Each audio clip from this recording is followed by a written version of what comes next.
अस्सलामुअलैकुम, एक्सपोजिट के साथ मैं हूं मदीहा इकबाल। नाजरीन, आज की इस वीडियो में हम बात करेंगे army chief general Qamar Javed Bajwa की मुद्दत मुलाजमत में तौसी के हवाले से और उस रस्साकशी के हवाले से जो कि 3 दिन तक अदालत और हुकूमत में जारी रही। खूब गर्मा गर्मी देखने को मिली, सवाल दर सवाल हुए और जवाबात खासे कमजोर देखने को मिले। अगर आज की ही कार्रवाई की बात की जाए तो अटॉर्नी जनरल ने खुद इस बात को तस्लीम किया कि कानून में कमजोरियां मौजूद हैं, यानी कि अभाम है। सबसे पहले बात कर लेते हैं आज की कार्रवाई की, जिसमें भी काफी सवालात किए गए।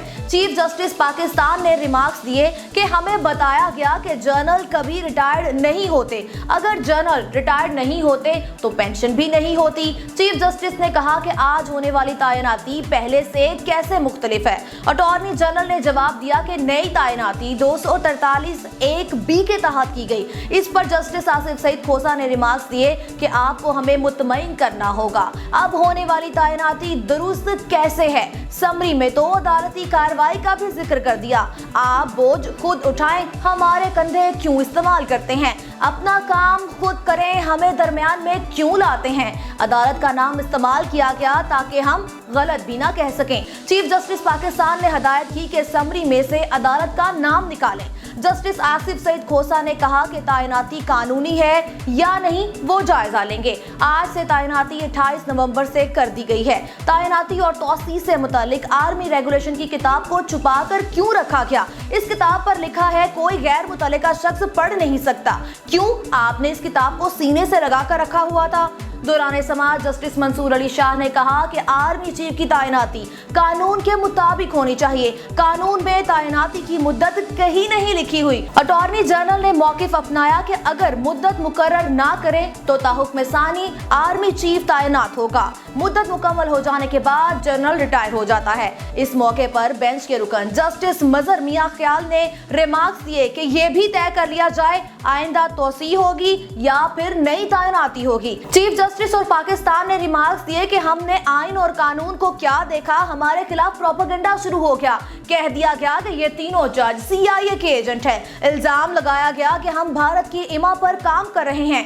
कहा गया कि ये 5th जनरेशन वॉर है। हमें पूछना पड़ा कि ये 5th जनरेशन वॉर क्या है। कहा गया कि सुप्रीम कोर्ट के जजेस को भारतीय चैनल पर चलाया गया। आईनी इदारों के बारे में ऐसा नहीं होना चाहिए। चीफ जस्टिस पाकिस्तान ने इंतहाई अहम रिमार्क्स दिए कि आईनी इदारों के बारे में ऐसा नहीं करना चाहिए। आप 3 साल के लिए तौसी दे रहे हैं, कल कोई काबिल जनरल आएगा तो फिर क्या उसे 30 साल के लिए तौसी देंगे? जस्टिस आसिफ सईद खोसा ने मजीद कहा कि आर्मी एक्ट में अभाम है। आप रूल्स में तरमीम करते रहे हैं और फिर हमने एडवाइजरी किरदार दिया, जिसके बाद अटॉर्नी जनरल पाकिस्तान ने आर्मी चीफ की मुद्दत मुलाजमत ने तौसी से मुतालिक नई समरी अदालत के रूबरू पेश की, जिसका अदालत ने मुकम्मल जायजा लिया। जिसके बाद सुप्रीम कोर्ट ने आर्मी चीफ की मुद्दत मुलाजमत में तौसी से मुतालिक दरखास्त पर फैसला सुनाते हुए ये कहा कि हुकूमत ने एक मौक़िफ़ से दूसरा मौक़िफ़ इख्तियार किया। हुकूमत अदालत में आर्टिकल 243(1)B पर इंहिसार कर रही है और अदालत ने आर्टिकल 243(B) का जायजा लिया।